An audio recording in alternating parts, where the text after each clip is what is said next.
सध्या तापमानामध्ये वाढ झालेली आहे आणि त्याचमुळे उन्हापासून पंढरपूरच्या विठुरायाला देखील शीतलता मिळावी यासाठी विठुरायाच्या शीतल म्हैसूरी चंदन उटीचा लेप त्याला लावण्यात आलेला आहे।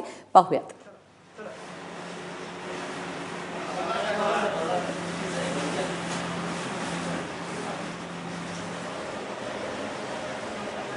तर विठुरायाला देखील या उष्णतेचा त्रास होऊ नये म्हणून अशा पद्धतीने हा लेप लावला जातोय।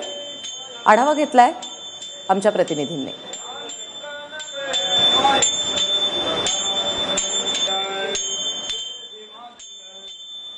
वातावरणात वाढलेला ग्रीष्माचा दाहकता कमी करण्यासाठी आज परब्रह्म पांडुरंगालाही चंदन उटी लावण्यास सुरुवात झालेली आहे। आज ही पहिली चंदन उटी सुरुवात झालेली आहे। पहिल्यांदा देवाला स्वच्छ गार पाण्याने पुसून घेण्यात आलं, त्यानंतर सुगंधी तेल आणि अत्तर लावल्यानंतर देवाला या चंदन उटी लावण्यास सुरुवात झालेली आहे। या चंदन उटीसाठी भाविकांची नोंदणी यापूर्वीच करण्यात आली होती आणि भाविक आज इथं दाखल झालेले या चंदन उटी पूजेमध्ये सामील होण्यासाठी।